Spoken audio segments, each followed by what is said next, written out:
Good morning and welcome to Morning Movie News. Yesterday, a new episode of BTT Voice went up on the main Beyond the Trailer channel talking about the Oscars 2015. And I remarked in that video that not only is it great to have a group of regulars for BTT Voice, but that with each new episode, more and more new faces join the conversation. And a number of you said in the comments and on Twitter that inspired you to join into the conversation yourself for the next episode of BTT Voice. Well, here's your chance, as I'm here to announce the new topic for February's episode. So it's going to be the new Bond movie, Spectre. And I think this is a great thing for us to discuss because I'm not even sure Sony and the Bond team know what they want out of a new James Bond film. Of course, the Sony leak revealed that it's gone into production without a finalized script, or at least a script that's still getting copious amounts of notes from the brass at Sony. So we'll see how it turns out, but it also brings in a major villain with Christoph Waltz heading up Spectre. So I'm very much looking forward to hearing your thoughts on the Bond franchise, overall, what you're hoping to get out of this new film, what your concerns are, basically just anything that you want to share about Bond movies, perhaps even your favorite Bond, also of your fondest Bond memories about films in the past. So be sure to film your video. I'm giving you 2 weeks to get it done. They're due February 2nd, which is a Monday, so don't be stuck making your video on Super Bowl Sunday, which is the 1st. So they have to be sent in to me by, let's say, midnight.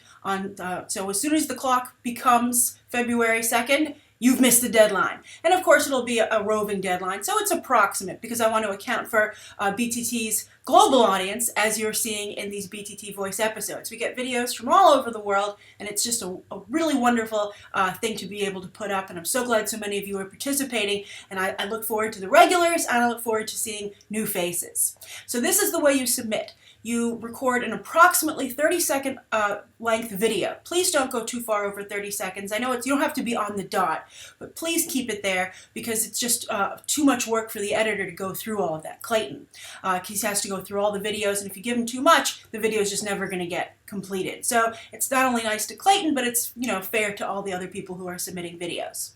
So film 30 seconds, anything that you want to say about Bond Spectre. Then put it up on YouTube, unlisted though, into your YouTube account, upload it, but as an unlisted link, not private because I can't open a private link. Then send that unlisted link to me, Grace at gracerandolph.com, and then I will download it from there. And if you don't hear back from me in 48 hours that I've received it, reach me on a comment section on a recent video or on Twitter because it's fallen through the cracks. I don't want anyone's video not to be received. But just give me 48 hours to download it and get back to you. All right, so again, February 2nd, that's the deadline for your BTT Voice videos about Bond Spectre. All right, so let's get into today's top 3 stories. A very interesting group to cover here. There is not a comic book movie in the bunch. Now, I know some of you might be like, well, I'm out, see ya.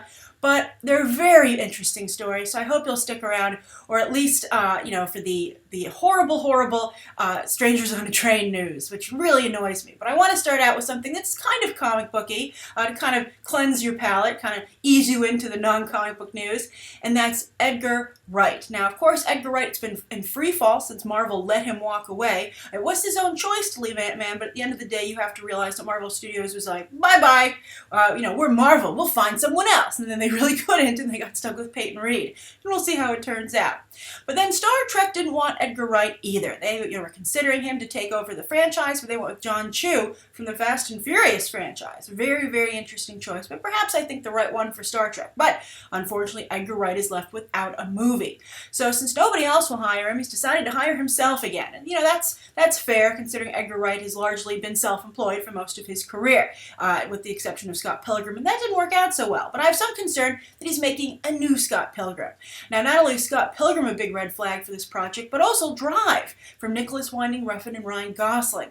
That film, very atmospheric, very well received by critics, but it wasn't exactly the high-octane thriller, that an action film that was promised in the trailer and the promotional activities, and by that amazing soundtrack. Drive has one of the best soundtracks ever. But you might recall that that woman tried to sue, saying that the trailer was very misleading and got her to buy a ticket when that's not the movie that was actually available, even though it's the one they had promised in the advertising campaign. So really interesting story. It got some traction because it was so not only so unusual, but I think a lot of us have had points where we're like, that trailer was really misleading. I bet you didn't know you could sue, although I don't think you can because I don't think it worked out for her.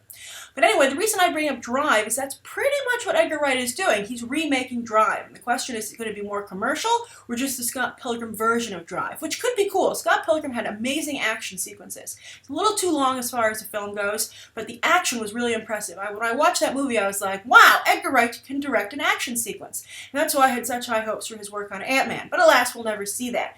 But now he's going to do his own version of Drive called Baby Driver.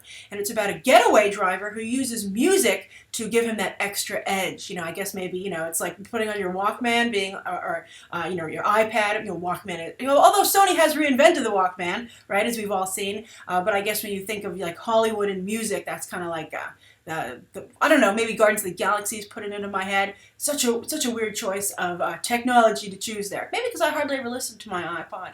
I don't know.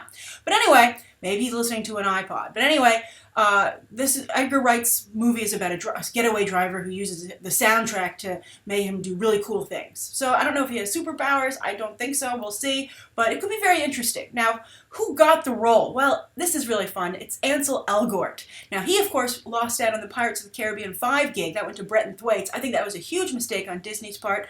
I think they should have gone with Ansel Elgort for sure. I think he could single-handedly carry the Pirates franchise. But then again, Men, Women, and Children, he wasn't able to really give that a strong box office push, but he gave it a good media push. And I have to say, if you do see Men, Women, and Children, it's a pretty good movie, but Ansel Elgort's very good in it, and he's very different than his character in The Fault in Our Stars. So I think he has genuine acting ability, so that's very exciting. So I think I'm very excited to see him work with Edgar Wright, but he's kind of like a cooler, somewhat more attractive version of Michael Cera. So I see a lot of similarities here to Scott Pilgrim, which is what gives me cause for concern. So we'll see how this movie works out, but I'm curious, is this something that you would see? And do you think other people will see it? Or do you think do you think it really will just be Drive meets Scott Pilgrim? And of course, I see very few box office dollars there.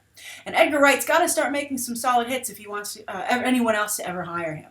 Although I think it'll be hard for someone else to hire him after he walked off of Ant-Man. I don't think any studio wants to worry that you're going to quit on their film right before they go into production, which is what Edgar Wright did. You got to ride that puppy to the end and just hope it turns out good, and then you just prove yourself on the next one. All right, so that's the first story of the day. The second story is one that truly disturbs me and I find incredibly disappointing. And that's the news that the Gone Girl team, that's what they're calling it in the trades, and I have issue with that as well.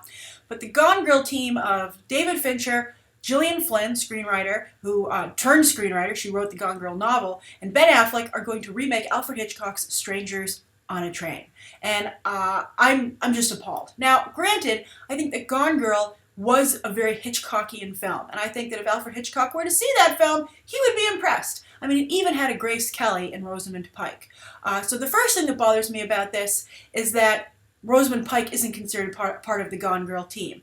I don't see anyone else getting any nominations for Gone Girl, at least so far. We'll see if the Oscars changes that, but she's the one who got the nomination. She might not have won, but she was the one recognized for her work. She really did a fantastic job in her role. I mean, I think that I have to start making a distinction between the execution of a film and my, liking the message of a film. I had a problem with Gone Girl. I didn't like the image of women it portrayed, although one of you recently wrote a comment about why you liked it so much, and you said it was the woman that all men fear and all women fear becoming. And I thought that was pretty darn good. I thought that really kind of encapsulated Gone Girl, and it made me see it from a different perspective. So thank you to that BTT viewer. But Rosamund Pike, no matter what you thought of the movie, everyone can universally agree, as the awards voters have so far, that she is the one who elevated that film. So to say, oh, the Gone Girl team is going to make another movie, I'd be like, you should take Rosamund Pike over Ben Affleck. She's really your star and the one that made that a special film. Now, of course, David Fincher and Gillian Flynn created that character, but I think a lot of actresses wouldn't have been able to create her so vividly and realistically as the way Rosamund Pike did. She sold that absurd character. So I'm kind of annoyed that she's not considered a part of that team. And if you're going to remake Strangers on a Train, Why not just, make one of the strangers a woman and have Rosamund Pike in there? I just don't understand it. Again, I would choose her over Ben Affleck. But Ben Affleck's producing this whole thing, so I think he's like, you know what, this worked out really well for me. I want to move forward, but Rosamund Pike overshadowed me, so let's take Fincher and Flynn and go and make another movie where I can shine. And he's like, okay, I'll take on, I would guess, the Farley Granger role, and I think that's the case. And when you hear this, the new synopsis for how they're reimagining this, they're reimagining it. I think that Ben Affleck as Farley Granger actually is pretty good. That's a pretty good approximation. But the other thing that bothers me, before we get into the specifics of how they're remaking it, is that Fincher and Affleck in particular really represent themselves as people who love film. They don't just make film, they love it. So for them to not inspire people to discover the classics, but instead present a new alternative, I think is very disappointing. And also not to just simply have respect for their predecessors' work. That's one of the things that also really bothers me about this decision. So how do you remake Strangers on a Train? Well, their argument is that Strangers on a Train is dated. It's from a long time ago, and people can't relate to it anymore. So I think that's also absurd, because you can watch Strangers on a Train right now, and I encourage you to do that, to watch it as soon as possible if you haven't seen it, and it totally holds up. It's a really good film. It's actually, in film school, the film that they used to show me the rule of three, and that's that if you want an audience to remember something, if there's an important clue or factor in the story, in the film I was going to say, you need to show it 3 times. You don't have to have someone say it, you can just show it, but it has to be referenced 3 times, either verbally or visually. So just pay attention to how that's utilized so well in Strangers on a Train, particularly in the beginning sequence on said train. So, but I think the film, it's very, timeless in its setup. I mean, it has elements in there that still exist today, and it hasn't lost a beat. And it's really a masterclass in filmmaking. Beyond the rule of 3 thing, it's just an incredibly well-made film. And if the only thing against it might be that it's black and white, but come on, if you really love film, you got to get over the black and white thing. But, apparently they want to make this movie for people who, for a bigger audience, and sadly a lot of people don't like black and white film. So the way they're remaking Strangers on a Train is that Ben Affleck is playing a movie star who's on an Oscar campaign, and his private plane breaks down when he's flying across the country. So he's stuck hitching a ride back to Tinseltown with a stranger on his private plane. So first of all, talk about unsympathetic. I think anyone can imagine running into a stranger on a train, right? No matter what your background might be, even though the 2 characters on Strangers on a Train happen to be pretty well off. Although they're not incredibly well off. Farley Granger's character is supposed to be somewhat, I think a little bit on the ropes. He's just dating someone who's, I think, doing pretty well. But anyway, anyone can relate to, if I was on a plane. But a private plane, you're like, I'm fine. I'm not going to meet any strangers on a private plane. I don't have to worry about this. And one of Hitchcock's greatest talents was making things relatable. I go on trains. I take showers. I look out my window at my neighbors, and if you're a good Hitchcock fan, you know what movies I'm referencing. I love Hitchcock. And so I think to remove it from that relatability factor is a mistake. Also, I think the movie's too meta. Ben Affleck is playing a movie star during Oscar campaign season. I think that's just, begging for Oscar nominations. They're like, we're going to, the Academy will love it. We're going to show people what Oscar campaigns are like, and they're going to be like, oh, this is what I go through. Oh, what a wonderfully Hollywood film. And I'm like, Birdman's doing that this year, and, without the ego stroking of what this project seems to be. Just when I want to like Ben Affleck, he goes and does something super annoying like this. So I'm curious, are you as annoyed as I am? What do you think of remaking a Hitchcock film? Do you agree that Fincher and Affleck should know better? And what do you think of leaving out Rosamund Pike? What do you consider to be the Gone Girl team? All right, now the third story of the day is, it's an interesting project. There's a bestseller apparently called, let's see here, The Big Short. It's a novel called The Big Short, Inside the Doomsday Machine, and it tells the story of how the housing and credit bubbles were created and what led to their popping. So how do you make that story interesting? You fill it with hot guys, which is apparently what they're going to do with this film. Now, Brad Pitt is producing through Plan B. Plan B is really on a hot streak. Jennifer Aniston left that company in their divorce. They kind of amicably decided to split it. For her, I'm sure she got like a nice little check. But Brad Pitt's taken it over and really done a lot of great work with it. 12 Years a Slave, of course, Selma this year, World War Z through Plan B, and now this movie. And so he's producing, and he'll also star. And then the people he's drafting to co-star are Ryan Gosling. He emerges post, Drive and Gangsterland, 2 films not do particularly well. He's also making a movie with Russell Crowe right now, so you can see how desperate Ryan Gosling is. But he's going to sign on here, and also Christian Bale.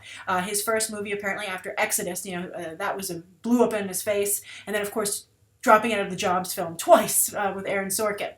So first of all, I think this is probably be one of the most difficult sets to be on because I think both Christian Bale and Ryan Gosling have a little bit of a reputation for being difficult to work with. But Brad Pitt, he'll keep them in line. He'll be like, follow my very attractive example. Although I have tremendous respect for Brad Pitt and how he's really, reshaped his identity as an actor, kind of like a little bit like, he was Ben Affleck before Ben Affleck was Ben Affleck, where but I think because Brad Pitt always made interesting choices as an actor, he's always had a little bit of a better reputation, obviously.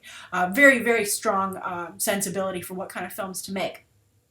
So they're going to star, and then Adam McKay, Will Ferrell's writing partner and directing partner, did all the Anchorman movies with him, and then also, of course, he helped rewrite Ant-Man with Paul Rudd, but this is going to be his first drama. He's going to write and direct, and I hope it's not too dramatic. I hope it has some absurdity and humor to it, kind of like Wolf of Wall Street did. That was on a serious subject, obviously, but I think Martin Scorsese proved to be surprisingly funny. I mean, he's had funny moments before, but The Wolf of Wall Street, while I found it offensive and without any message or commentary, like a voice from Scorsese, at least the humor was there. And very good performances, Jonah Hill, very, very nicely done.